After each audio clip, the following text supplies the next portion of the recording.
आणि बुलेटिनच्या सुरुवातीलाच शिवसेनेच्या न्यायालयीन लढाईबाबतची बातमी। शिवसेना पक्ष आणि धनुष्यबाण चिन्हावरील महत्त्वाच्या सुनावणीत आज सर्वोच्च न्यायालयात जोरदार युक्तिवाद झालाय। उद्धव ठाकरे गटाच्या वतीने ज्येष्ठ वकील कपिल सिब्बल यांनी आज पुन्हा एकदा बाजू मांडताना राजकीय पक्ष हाच खरा पक्ष असल्याचा दावा केलाय। तर दुसरीकडे या प्रकरणातील अपात्रतेचा मुद्दा महत्त्वाचा असल्याचं न्यायालयाने स्पष्ट केलंय। याच पार्श्वभूमीवर आता शिवसेना पक्ष आणि चिन्हावरील पुढील सुनावणी पुढील आठवड्यात होणार असून या सुनावणीकडे आता राज्याच्या राजकीय वर्तुळाचं लक्ष लागलंय।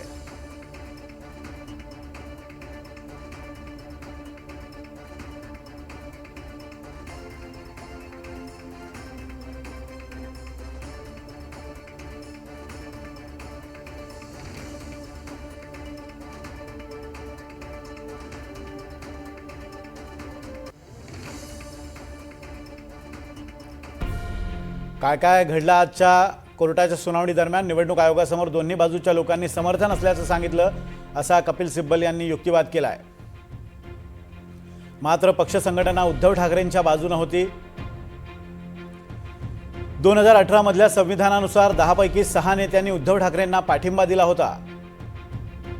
उपनेते, सचिव, संपर्क प्रमुख, जिल्हा प्रमुख यांचेही जास्तीत जास्त समर्थन हे ठाकरेंनाच होतं। निवडणूक आयोगाला राजकीय पक्षात इतकी लुडबुड करण्याचा कोणताही अधिकार नाही असेही त्यांनी आज युक्तिवादात सांगितलं। आयोगाकडून जे झालं ते योग्य नाही असाही दावा कपिल सिब्बल यांनी केलाय। निवडणूक आयोगात प्रकरण गेल्यानंतर दोन्ही बाजूंना वेगळं चिन्ह आणि नाव देण्यात आलं। नंतर मात्र नाव आणि पक्ष शिंदेंना देण्यात आला। हे केवळ विधिमंडळ पक्षाची संख्या लक्षात घेऊन केलं गेलं असाही दावा कपिल सिब्बल यांनी या युक्तिवादादरम्यान केलाय। आणि राजकीय पक्ष केवळ विधिमंडळ पक्षावर अवलंबून नसतो। विधिमंडळ पक्ष फुटला म्हणजे राजकीय पक्ष फुटला असं होत नाही। केरळ काँग्रेस प्रकरणानुसार निवडणूक आयोगाला एवढी ढवळाढवळ करण्याचा कोणताही अधिकार नाही। एक कमिटी विधिमंडळ पक्षाची होती आणि एक राजकीय पक्षाची होती। त्यामुळे हे स्पष्ट आहे की केवळ पक्षांतर्गत फूट होती।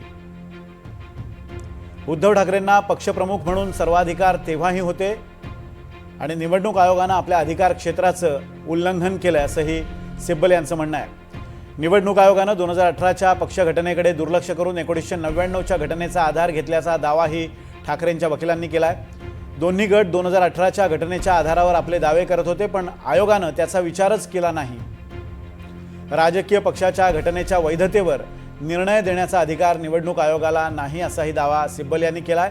आयोगाचा कमाल अधिकार एखाद्या पक्षाची घटना वैध नाही हे ठरवण्यापुरता मर्यादित असू शकतो, परंतु तो पक्षाच्या घटनेच्या वैधतेची न्यायालयीन तपासणी करू शकत नाही असंही सिब्बल यांचं म्हणणं होतं। निवडणूक आयोगासमोर पक्ष संघटना कार्यकर्त्यांकडून लाखो प्रतिज्ञापत्र सादर करण्यात आली होती। त्यामुळे उद्धव ठाकरेंना प्रचंड पाठिंबा पक्षातून दिसत होता।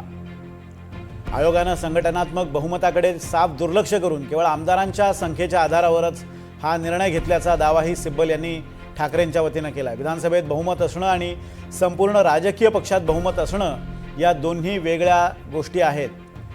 विधानसभा पक्षातली फूट म्हणजे संपूर्ण राजकीय पक्षातली फूट हे गृहीत धरण्याची चूक निवडणूक आयोगाने केल्याचा दावाही सिब्बल यांनी केलाय। एकदा का आयोगाने एखाद्या गटाला मान्यता दिली आणि पक्षाचं चिन्ह त्यांना बहाल केलं आणि त्यांच्या अपात्रतेच्या याचिकांवर निर्णय झाला तर तोपर्यंत खूप उशीर झालेला असतो असंही ते म्हणाले। म्हणजेच घोडा तबेल्यातून पळून गेलेला असतो। अपात्रतेची कारवाई प्रलंबित असतानाच निवडणूक आयोगाने पक्षाच्या चिन्हाबाबतचा वाद निकाली काढला असाही दावा त्यांनी केलाय।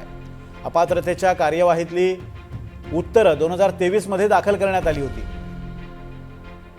तोपर्यंत आयोगाने सर्व निर्णय घेऊन टाकले होते असंही सिब्बल यांचं म्हणणं आहे। त्यावर न्यायमूर्ती काय म्हणाले पहा। अपात्रतेच्या कारवाईचा निकाल लागल्यानंतर नवी विधानसभा अस्तित्वात आल्यानंतर चिन्हाचा मुद्दा कदाचित दुय्यम ठरू शकेल असं जॉयमाल्या बागची म्हणाल्या। त्या दोन्ही कार्यवाहींचा एकमेकांशी संबंध आहे असं कपिल सिब्बल म्हणाले।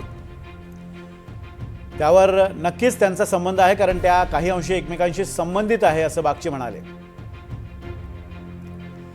परंतु घटनापीठाने स्पष्ट केल्याप्रमाणे त्या केवळ वस्तुस्थितीच्या बाबतीत एकमेकांशी संबंधित आहेत असंही बागचींचं म्हणणं होतं। विधानसभा अध्यक्षांसमोरची अपात्रतेची चौकशी वेगळ्या निकषांवर आधारित असते असंही न्यायमूर्तींनी निरीक्षण नोंदवलंय। त्याचबरोबर निवडणूक आयोगासमोरची चिन्हाच्या वादाबाबतची चौकशी दुसऱ्या निकषावर आधारित असते असंही न्यायमूर्तींचं म्हणणं होतं। वस्तुस्थिती समान असू शकते, पण संबंधित प्राधिकरणांना ज्या प्रश्नांची उत्तरं द्यायची असतात ती भिन्न असतात असंही न्यायमूर्तींचं म्हणणं होतं। अपात्रतेचा विचार करताना संबंधित व्यक्तींना आपल्या वर्तणुकीद्वारे किंवा अन्य प्रकारे राजकीय पक्षाचं सदस्यत्व स्वेच्छेनं सोडलं आहे का, ही अटही महत्त्वाची मानली पाहिजे असंही न्यायमूर्तींचं मत होतं। विधिमंडळ पक्षाचं सदस्यत्व स्वेच्छेनं सोडल्यामुळे राजकीय पक्षाशी असलेला संबंध आपोआप संपुष्टात येत नाही, त्यामुळे निवडणूक आयोग जे निकष लावतो तो विधानसभा अध्यक्षांच्या निकषांपेक्षा वेगळा असतो।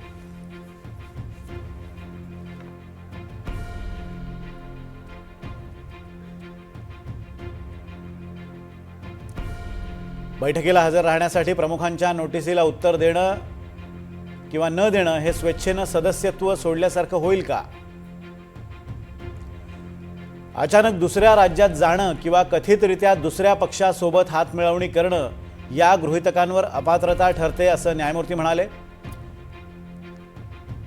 इतरही कृती होत्या, स्वतःचा ठराव मंजूर करणं आणि दुसऱ्या व्यक्तींची प्रतोद म्हणून नियुक्ती करणं, या सर्व गोष्टी अपात्रतेचे अर्ज दाखल केल्यानंतरच्या होत्या असं निरीक्षण न्यायालयानं नोंदवलं। त्यावर कपिल सिब्बलांचा युक्तिवाद असा होता, त्यांना काहीही फरक पडत नाही। फरक पडतो, कारण सुभाष देसाई खटल्यात अपात्रतेचा निर्णय झाला नव्हता असं न्यायमूर्तींचं म्हणणं होतं। विधिमंडळ पक्ष आणि संसदीय पक्ष यांच्यात एक संबंध असतो जो राजकीय पक्षाचा पाया आहे। 2018ची घटना आणि निवडणूक पूर्णतः लोकशाही मार्गाने बनलेली आहे। शिंदे यांचं सरकार बनायलाच नको होतं असं कपिल सिब्बल यांचं म्हणणं आहे। आमदार अपात्र व्हायला हवे होते अशी ही अपेक्षा सिब्बल आपल्या युक्तिवादादरम्यान व्यक्त करतायत। आमच्याकडे लोकसभा आणि राज्यसभेत बहुमत होतं, त्यामुळे संसदीय पक्ष पूर्णतः आमच्याकडे होता असं कपिल सिब्बल यांचा दावा होता। त्यांनी कोणत्या अर्थानं पक्षावर दावा केला असंही सिब्बल यांचं म्हणणं आहे। नंतर सत्तेच्या आकर्षणापोटी काही लोक तिकडे गेले, त्यामुळे आमदार अपात्र व्हायला पाहिजे होते असं कपिल सिब्बलांचं म्हणणं पडलं।